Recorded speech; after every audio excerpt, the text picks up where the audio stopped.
Good morning, everyone. Thank you for showing up on a Saturday morning to the Nebular Summit.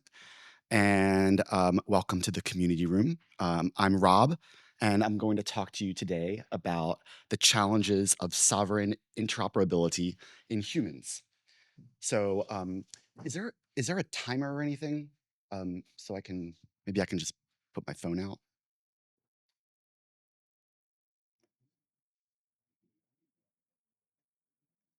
Mm, mm, mm. Right.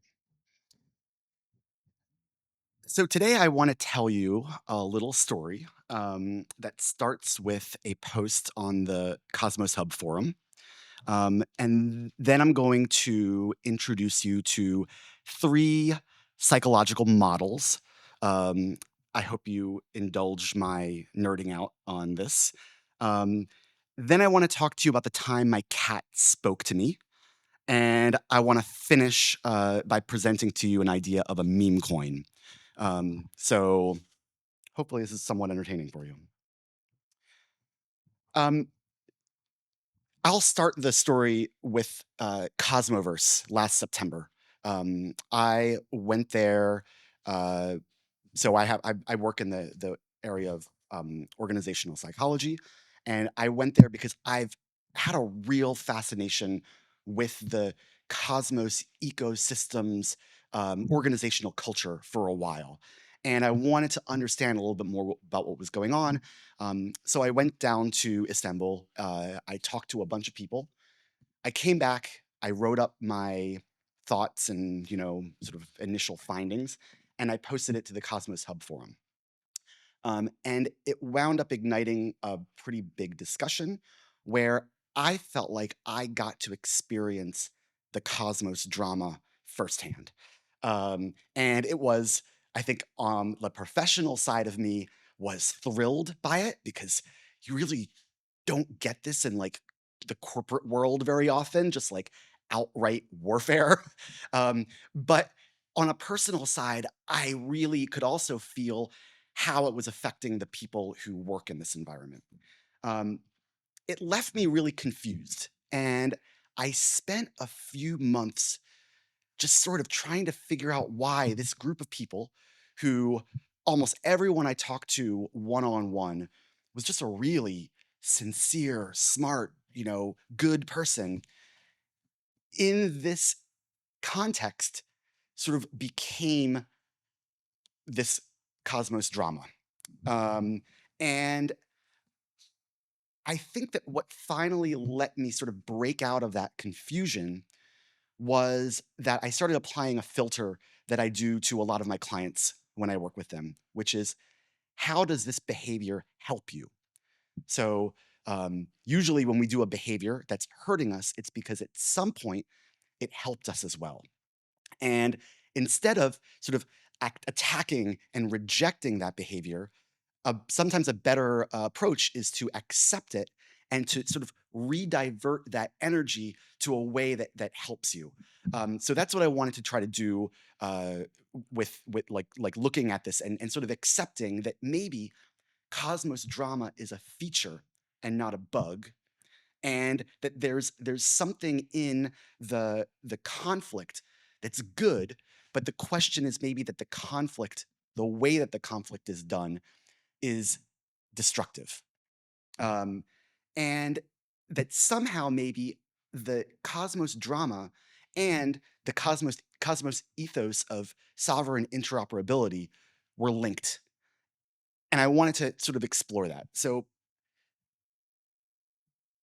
this is the first sort of thought I had was what if humans weren't designed to be sovereign and interoperable at scale?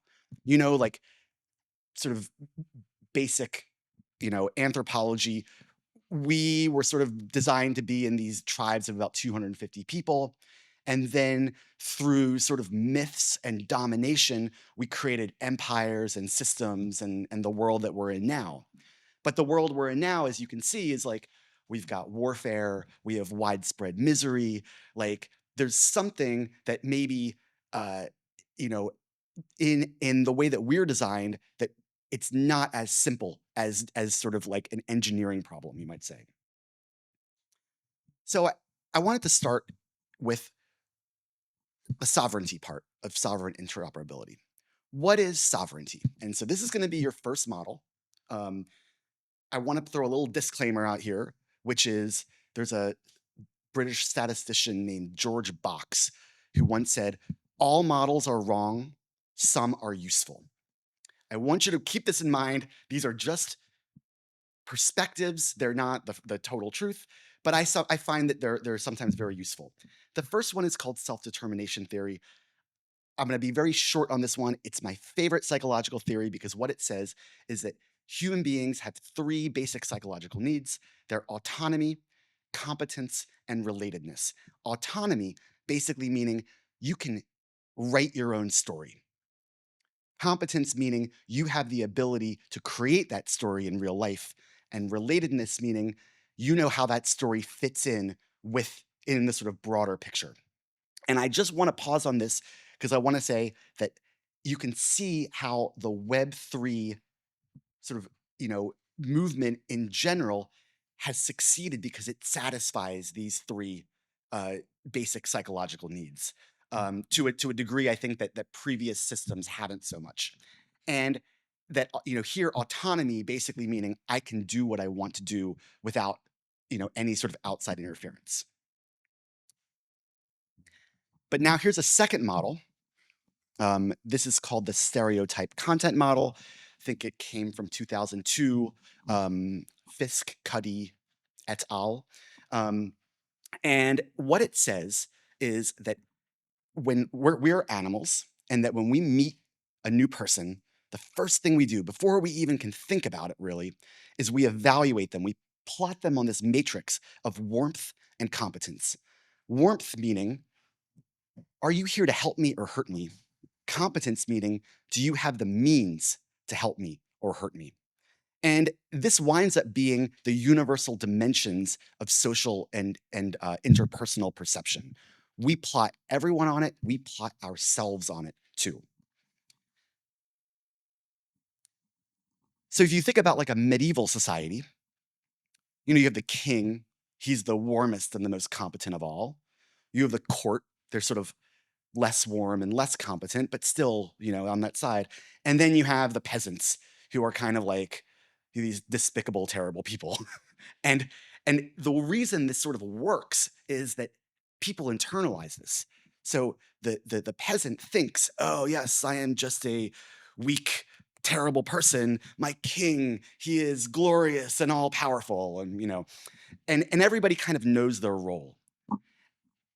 And then we have what I would argue we're moving towards today, which is a society where we all think of ourselves as equally warm and competent as anybody else.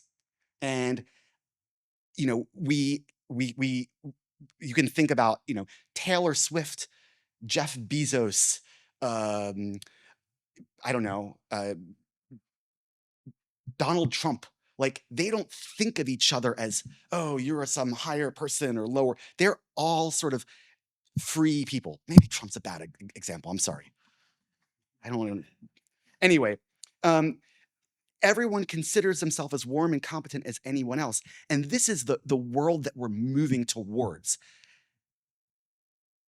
If you think about, the medieval society, there's one hill and the king's on top of the hill. The emergent society, everyone's on their own hill. And when you're on your own hill, psychosocially, you're free. You are not within some system that makes you feel like you are less than someone else. I want to just put out there that maybe this is what sovereignty is. Sovereignty is not feeling that you are in some hierarchy where you are less than someone else. And I also want to argue that the Cosmos culture, the Cosmos Hub ecosystem, resembles this more than most other Web3 ecosystems. And that's, from my perspective, that's a positive thing. So imagine the perspective of the king. You're on top of your hill, and you scan across, and you basically are looking for threats that you can protect from and eliminate. So you got this little ninja guy there in the corner. But when you are in this emergent uh, society, you look out and what you see is a bunch of other also free people. And here's the rub, which is studies have found that when you consider yourself, well, I shouldn't say you, people, because this is averages, so this might not relate at all to you. But generally, people, when they consider themselves warm and competent, tend to reduce their perception of warmth of other competent people. Basically, you look out and you see people who are challenged, they could potentially challenge your position as king of your own hill. And you say, maybe they're out to get me.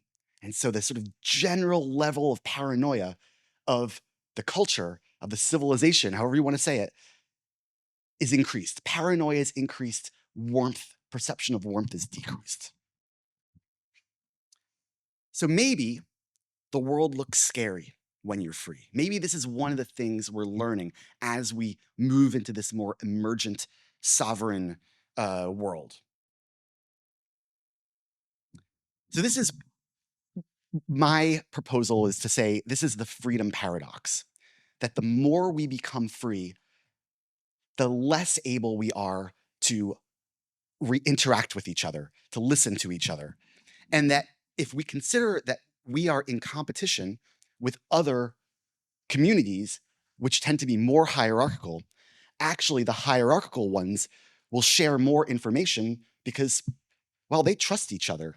They don't perceive each other. They know their role in their own society, where we free people tend to regard each other as potential threats, and we don't exchange as much information. So the new challenge is, in a sovereign world, how do we increase interoperability? How do we increase the flow of information in non-hierarchical communities? Um, okay. So the barriers to human interoperability. You have things like skepticism, paranoia, culture, language, demographics, ideology. But I want to introduce one really quickly, which is stages. So I think one of the most fascinating things to come out of psychology these last 20, 30 years has been the understanding that when we start out as babies, we grow to be children, we become adolescents, we become adults, but we actually keep evolving. And that these stages of, and the way we evolve is by becoming more complex. These stages match the same sort of increase in complexity that we see in nature, that we see in like human civilization. Um, and what I've tried to do right here on the right is kind of say to boil down each stage. So, like a baby has a body, and then a young child sort of develops a sense of wonder, and an older child develops a sense of power. And we have, at any point, we're existing on all of these stages. Um, if we sometimes a lot of our disagreement comes from the fact that one of us is speaking at one stage, another of us is listening at another. And so you'll say something like, long live the king, and someone at a higher stage will say, well, the king is illegitimate. And there's not an ability to connect. And so Cosmos, I would argue, is actually because, well, this top uh, system right here, meta-systemic. So this is creating systems out of systems. This is like the latest stage in sort of human cognitive complexity. But in order to design at that stage, you have to go to even higher stages. These are stages that people haven't really operated on like very, very infrequently, the most genius mathematicians of the past. But here in the Cosmos Hub, we're operating on these stages regularly. And this work is hard. Um, Anecdotally, so the other areas that are working at this level would be like AI, people doing like climate stuff, like big sustainability work, people trying to do social cohesion. And anecdotally, people who do this kind of work suffer from things like depression, from other mental health issues at a higher rate than other people. Um, it's working at that level of abstraction is a lot, is very far removed from where we, sort of naturally work. But this is the work of the future. Interoperability is the key to expanding, to continuing to expand human sovereignty. And we can increase human interoperability by cultivating listening skills. So, okay, so I'll go back. This is where I said, all right, I think what we just need to do is have a way that we can all diffuse our sort of general distrust from each other by doing something very simple. And what I proposed was an oath. We say, I promise that if I have a conflict with anyone else who's also taken this oath, I will seek to find a win-win resolution with the help of the community if necessary. And I thought about, I've had conversations with people, how do you enforce this? And what I kind of came to is it's not enforceable. It's an oath with no teeth, but it opens up a little bit of space to say, maybe this person's sincere. Maybe I need to give this person the benefit of the doubt.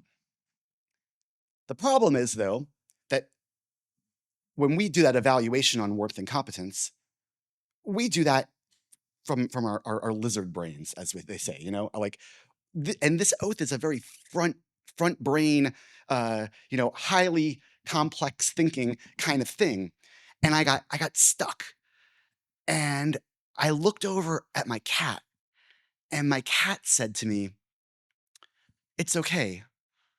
I'm not here to hurt you. I come in peace."